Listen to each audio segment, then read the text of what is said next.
Good morning, everyone. It's truly a pleasure being here today, and my first time I'm at a Creative Morning in Melbourne. I've done Creative Morning in 4 other cities so far, so I'm very pleased to be here. I also want to give everyone a warning. I am fighting a pretty nasty cold, so don't shake my hand. You're going to regret it because it's a bit of a nasty strain this year.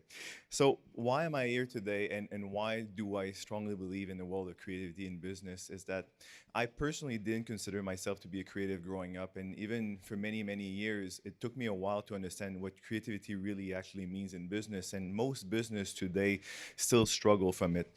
When you think of creativity, most people look at the world as being either creatives or people in the movie industry, people in design schools and such as creative. But the reality is, in this day and age, we all need to be creative to survive and innovate to survive as business leaders, but also in our general community.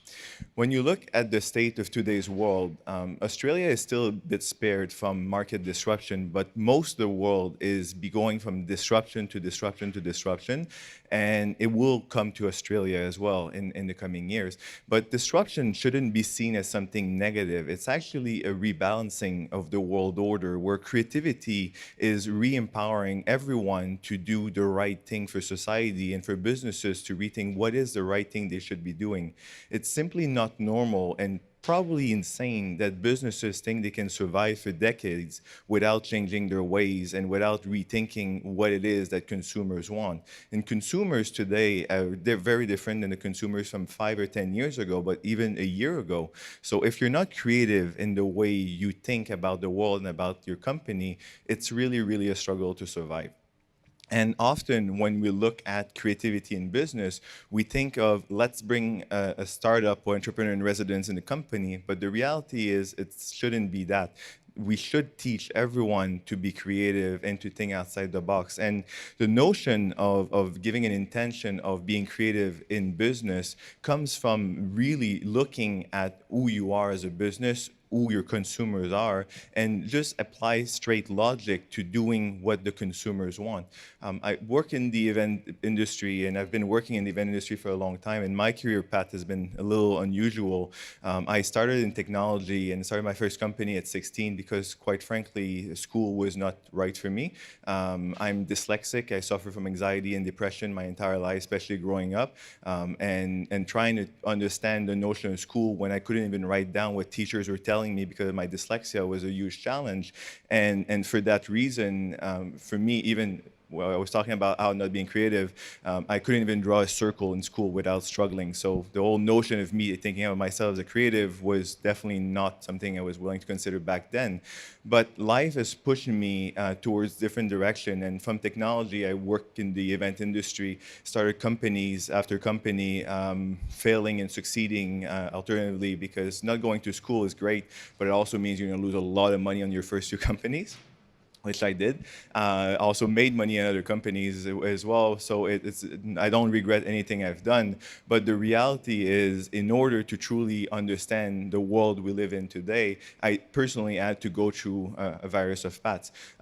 Being in the music industry for over 10 years has taught me that market disruption doesn't spare anyone. The music industry is still struggling today to recover from even Napster in a way. Artists don't make the same kind of money they used to do. Music labels certainly don't make the same amount of money they used to do. And most people are still trying to find what is the big thing that will bring money back to the music industry. And what I find very ironic these days is that a lot of industries are giving me the same answers that music labels gave me 15 years ago as to why they shouldn't change. And there's so many industries that have been disrupted right now that it should be logical that we use innovation to survive and we use creative thinking to survive, but unfortunately, it's not. And a very funny moment for me was a few months ago when Amazon finally launched officially in Australia, and most major retailers in Australia, if you look at their market statement, they were the same as the ones in the US and Canada when Amazon first launched years ago. And most of those companies that made those statements are either dead, gone, or struggling to survive these days. So why wouldn't you inspire you from what's happened elsewhere in the world? And being creative also means looking at the rest of the world and stealing the good ideas and avoiding the bad ones from other people that have been there before. And also, being creative in this day and age is all about doing the right thing in business. And we live in a world where trust is no longer a thing. We don't see companies as trustworthy. And ironically, when companies go up and say, I'll do the right thing and put trust at the forefront, look at Facebook this morning, we just lost $119 billion in market value by announcing that they want to refocus on giving trust back to their consumers. So the market is punishing them with the biggest crash in stock market history for a single company because they said that they wanted to put trust back at the forefront of their business. So it's really hard for a business in this day and age to continue wanting to be trustworthy when it's wiping out a big part of its market valuation. But you do need to have that courage because I'm convinced that by doing that, Facebook just guaranteed itself survival over the next decade because otherwise it would have continued growing, but at one point crashed even more. And that's where, as a company, but also as leaders and as creative overall in the world, we need to be open and vulnerable about who we are and what we are as person. We should not shy away from talking about mental health. And I mentioned I've myself suffered from anxiety, panic attacks, and depression my entire life, and I still do today. And I personally consider it to be a blessing because it taught me so much about myself and the world. And it's taught me to help read other people better and understand other people better. And it's just a complete lie to try to say that, no, I don't suffer from depression. I have yet to meet anyone in the world that hasn't suffered from depression or anxiety once in his life. And then when someone does, we treat them like there's some person out there that you shouldn't be talking to because it's weird, they're depressed. But the reality is we need to be open about everything. And that goes from being in the business world to being in your personal life. And that blurring between the personal and the professional life is not going to go away anytime soon. We live in a new world order now. And this new world order means that we need to be able to be ourselves, both in the business world and our personal life, and be able to be honest and vulnerable about who we are, both on our personal side of things, but also within our own companies.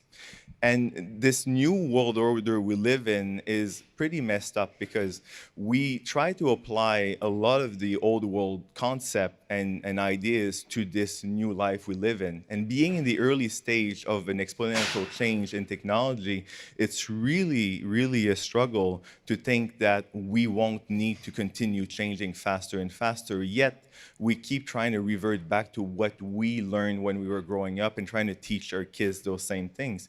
The fact that the education system hasn't progressed more in the last decade when we didn't have iPhones 12 years ago and we're hoping that kids nowadays will continue learning the same way we've learned is completely messed up. And the way that we think that by teaching our kids to be factory workers is the best way to encourage creative thinking is also messed up. We should teach every kid to be unique in themselves, but we should do the same with our employees as well and our colleagues at work. We should give them space to be themselves and to be open and honest about who they are. And creative thinking is not just about finding new ideas, it's about looking at the world differently and always taking a step back and saying, well, I used to do this and I've always done this. Should I keep doing it in this day and age? Is there a better outcome, a better solution? And just by doing that, it enables you to do more. And in the business world, in today's age, I personally struggle quite a bit. And people often ask me, how do you know how to progress and the decisions that you're making in order to stay relevant in a year or two? Quite frankly, I have no idea. And most of the decisions I take these days, I'm just winging it as best as I can, which I'm pretty sure everyone is doing as well, because we truly cannot figure out where the world is going and what will happen. A new technology could disrupt the entire planet in a year. If we figure out a way to teleport from Melbourne to Montreal in a second, it just changes the dynamic completely of society, and everything we have planned till that point is gone. And that's what scares quite a few businesses as well in this day and age, because they don't even know how to prepare for those next waves.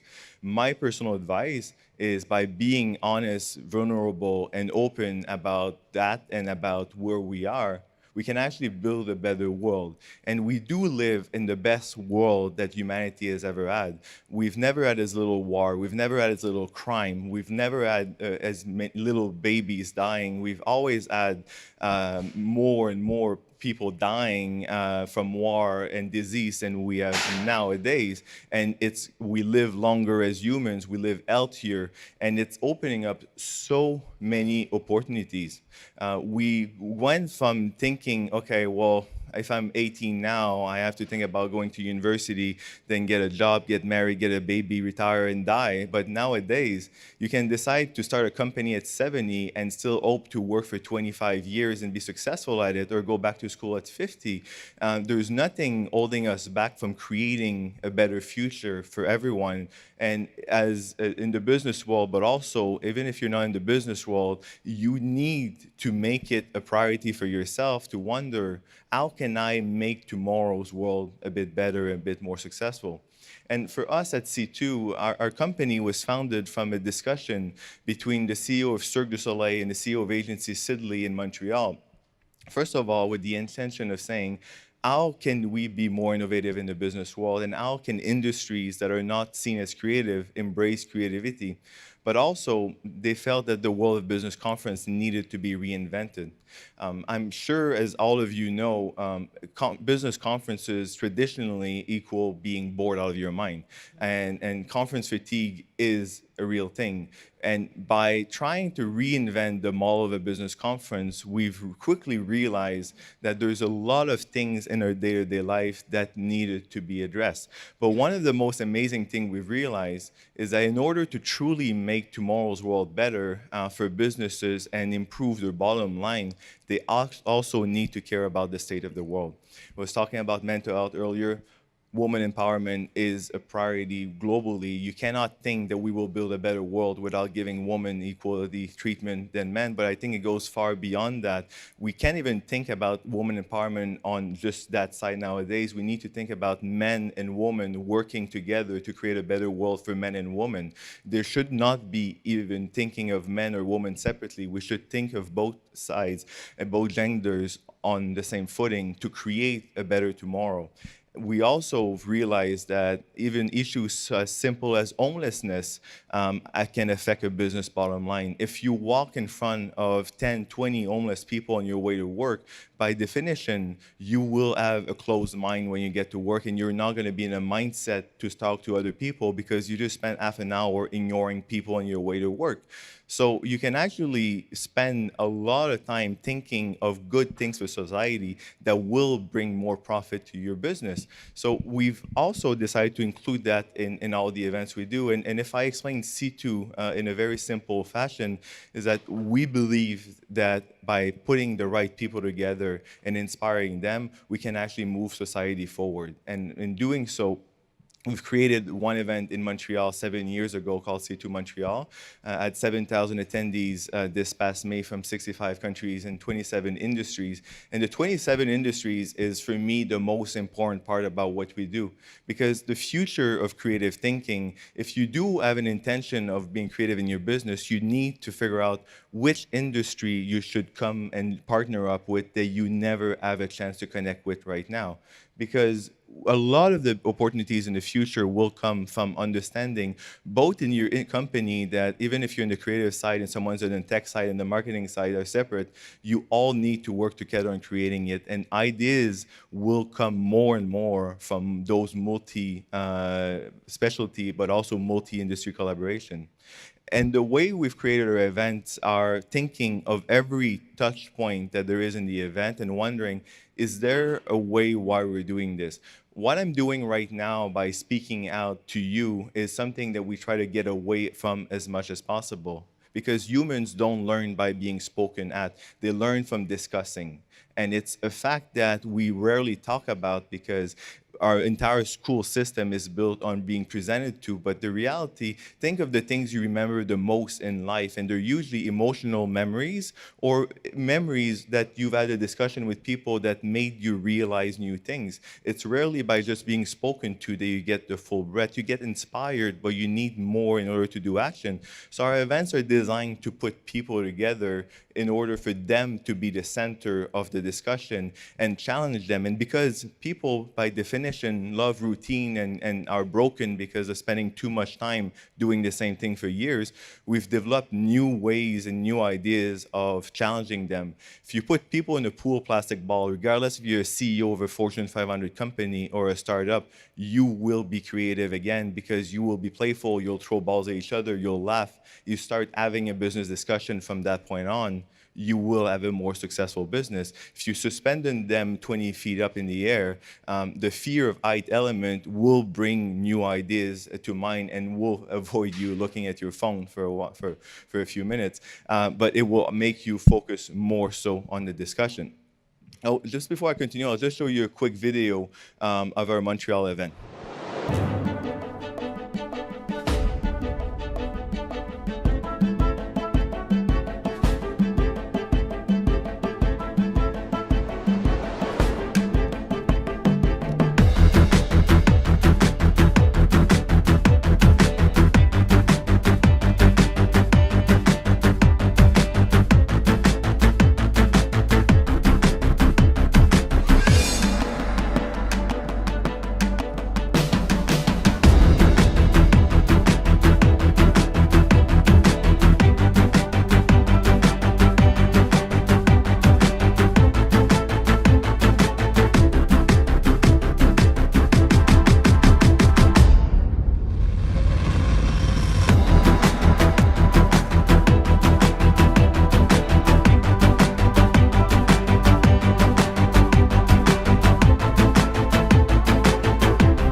And one question I often am asked about these events is, how can you afford to be creative in the world of events if you don't have multi-million-dollar budgets? And C2, even though a company was founded by Cirque du Soleil, we're not funded by Cirque du Soleil. Every dollar we've ever spent is a dollar we generated. C2 Montreal is a $15 million project, and we've had to generate every dollar that we've invested in it by selling tickets, sponsorships, and government support. But every one of those dollars has been generated by us going and asking people. And when C2 was founded, and even up to a few years ago, when we were going to companies and telling them, you know what, you need to sponsor this event, but there's no trade floor. Oh, and by the way, you can't put your logo anywhere unless we decide that it's okay, and it's only going to be in black and white. Oh, and yeah, and we control the entire experience. So like, we tell you what to do and tell us what you want out of it, but we'll tell you what you need to do to get out of it, was complete insanity. And it's been incredible, the support we've managed to receive through the years and how people start more and more to see the value in what we do. But being creative often means that people think you need more money to be creative. I personally think it's the opposite. If you're creative, you will find money. And if you're thinking of new ways of doing things that no one else has done, money will show up as well. Finding money is not as hard as most people seem to think it is. I'm not saying it's easy in any shape or form, but if you apply creative thinking to your day-to-day life and to your business, more often than not, you will be able to generate money. And in C2, we are launching in Melbourne a yearly event. We've feel that Melbourne is one of the most creative cities in the planet, but that the planet doesn't know enough about how creative it is, which is a big part of why we've picked Melbourne. And Australia is in such an incredible place in the world order right now that can only benefit from a lot of embracing creative thinking even more. And I do feel that the businesses of Australia need to understand that the way that they've survived for the last 25 years without a recession have come to an end.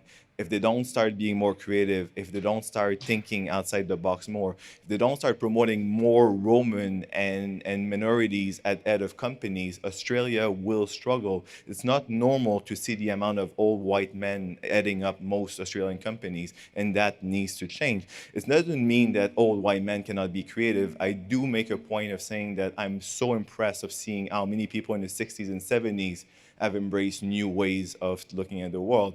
But the reality is all generations need to work together on this, and it cannot just be one leading where we're all going. Our event will be October 17th to 19th. Ticket price are about $2,500 a ticket, which I'm sure most of you will say it's way too expensive and you guys are insane. And to that, I respond, if you give us a reason why you should be in the room, I will always find a way to get you in the room. We have volunteer program, we have various programs helping, but also if you convince me that in order to change society forward, you being at the event will enable us to do that, I will invite you to the event. It's as simple as that. Not saying that we give away thousands of tickets for free. The reality is we want to change the world and have the right people in the room. And of course, we need to sell tickets to survive, like I said before, but at the end of the day, we all need to create this together, and we all want your support and your ideas. We are also not doing C2 Melbourne in the mindset of we will show Melbourne what creativity is. We want to embrace the best of creative thinking happening in Melbourne, and for that, we need your input. So all that said, I hope you enjoyed my talk this morning. I'd love to know if anyone has any questions on what I said.